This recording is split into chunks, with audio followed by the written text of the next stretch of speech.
guys, it's Ashley. Welcome back to my channel. This is the Luxury Addict Tag.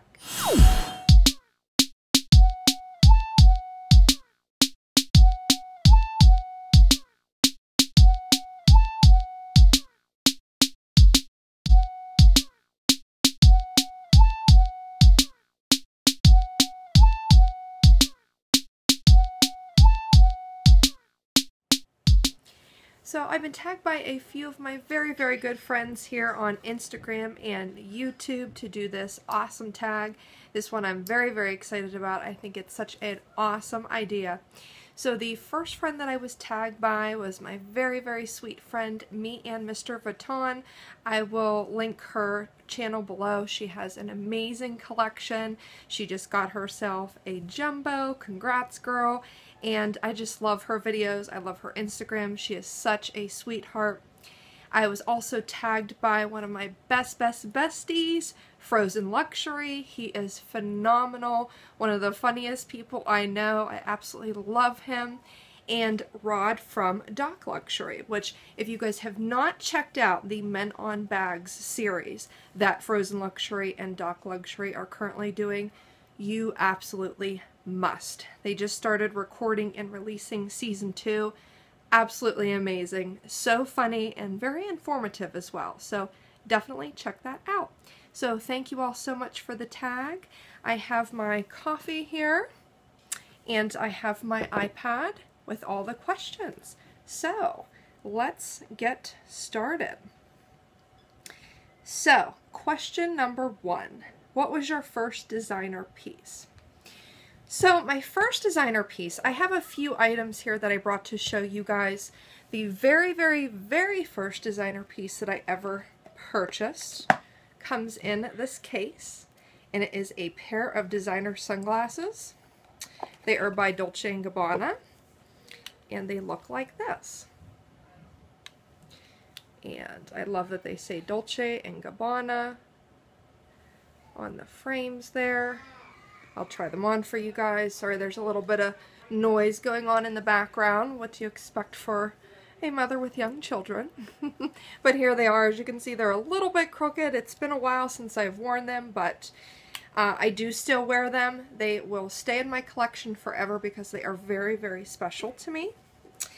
And the next item that I brought to show you guys is that was my first actual designer piece, period. And then I also brought my first designer handbag to share with you guys, which is this beauty right here. This is a Christian Dior saddlebag. It is in the Dior monogram print in blue. Now, this is actually a piece that I have for sale. If you watched my vlog sale, you probably saw this piece featured. So here she is. She does have some aging. Unfortunately, there was a little bit of a yellowing effect was a problem that they had with this canvas monogram line. But I just love the little flower details. Very girly. And mine is so old that it actually lost the strap. However, with where the strap is connected, it makes the perfect clutch. And this bag is very special to me. Part of me thinks maybe I shouldn't sell it because this was actually the bag that I was carrying when I met my husband. So kind of a neat little story behind it. So my first designer, and when I say designer, I should say high-end designer handbag, my Dior saddlebag. Okay guys, so that's it for the first question. So question number 2. What do you consider your best investment? Now, when I think of investment, I think of investment.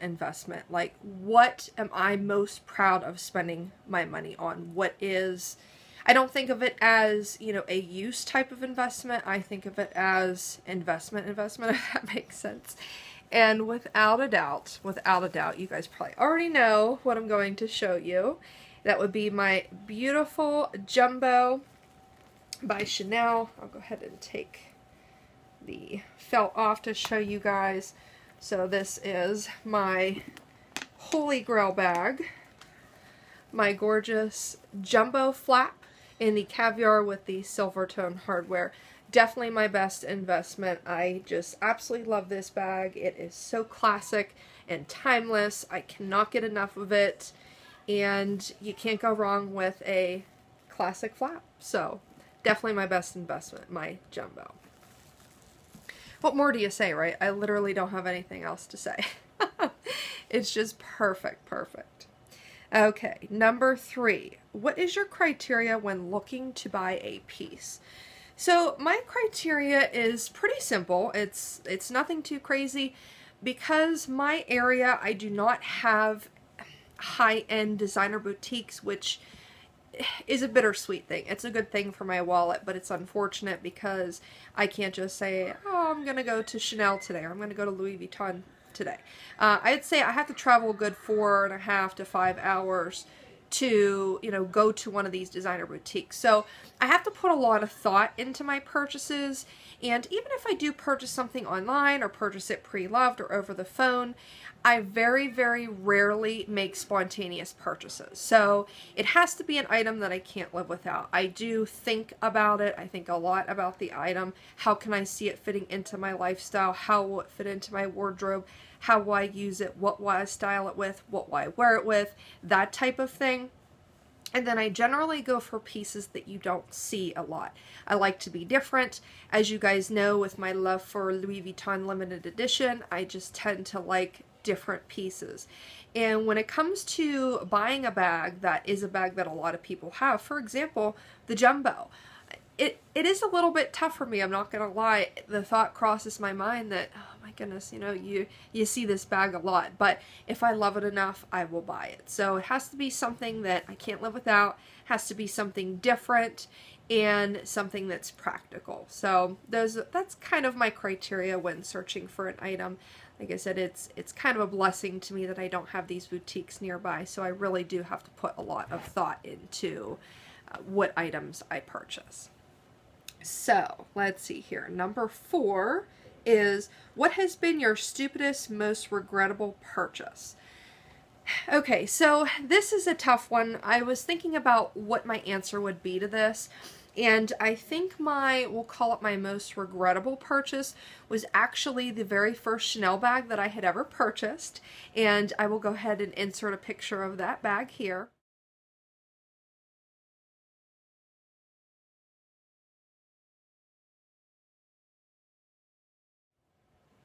What I regret about this item is this bag, I don't remember the exact name of it, but it is like a hobo type style bag.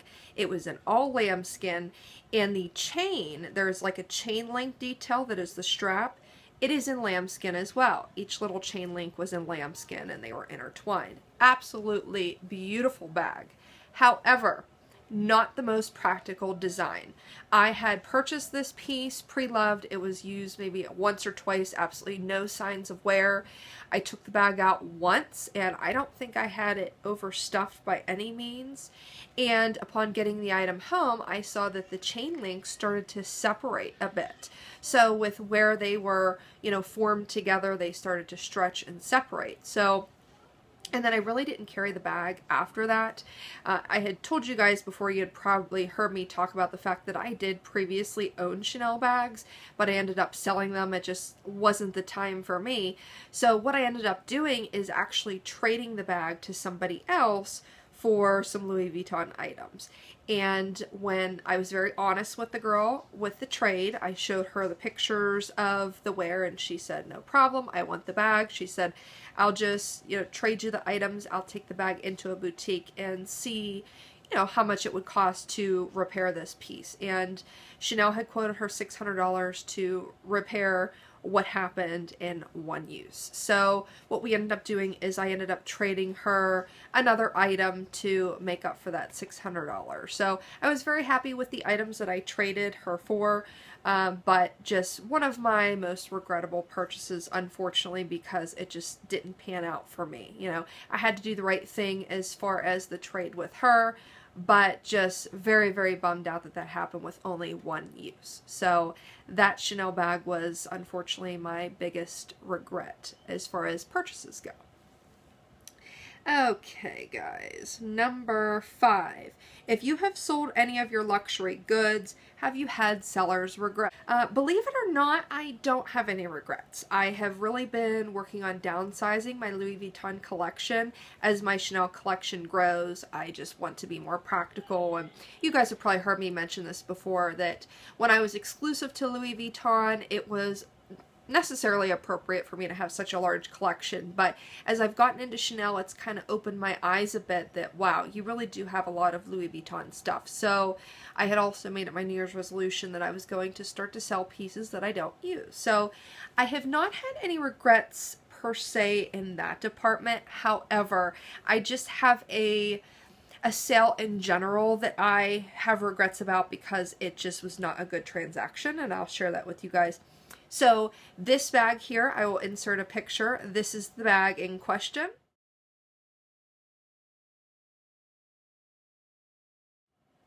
This is the Louis Vuitton Viva City GM. This was actually my very first Louis Vuitton handbag, and I purchased it. I used it a couple times, but then I quickly got into the Louis Vuitton addiction, and I realized that this bag just isn't my style.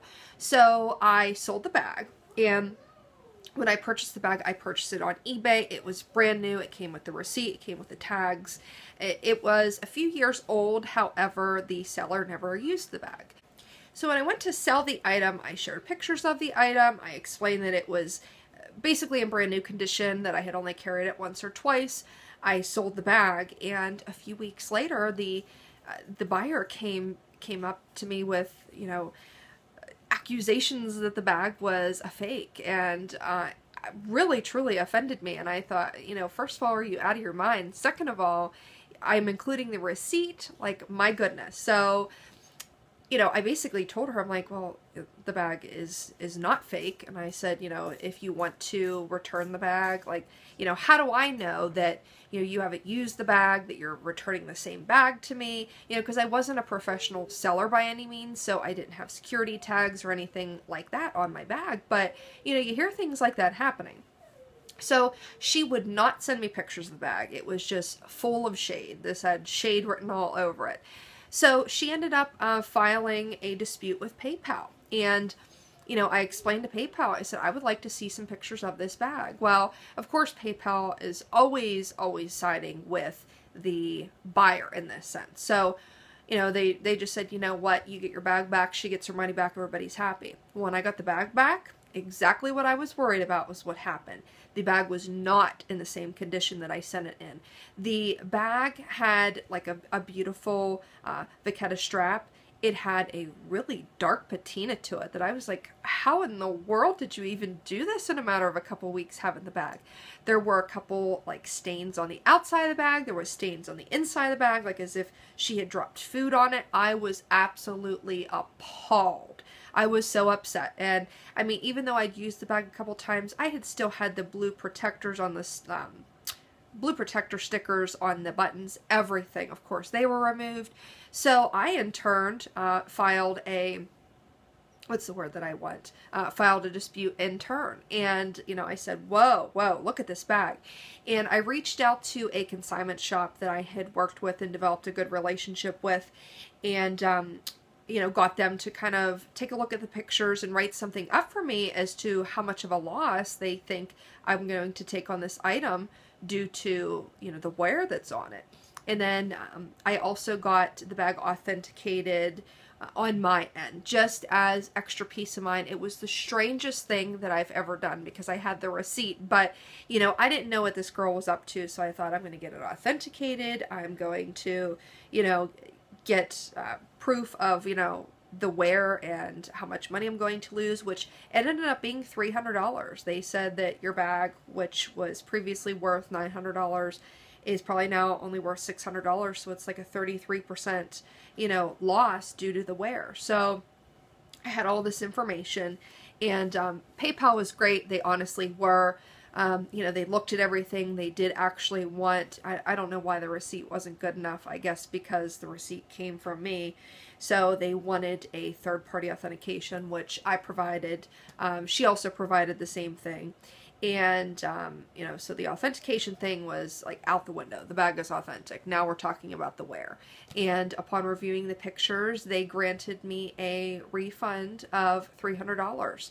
So she had gotten her money back. So I had sold the bag for, what was it? I want to say $650, $700. And, you know, got the bag back. She got her money back. Well, then they took $300 more from her account. And I got to keep my bag, and then I cleaned it up and I resold the bag. I sold it for like $500, $550, and, you know, was very honest with the individual that bought the bag.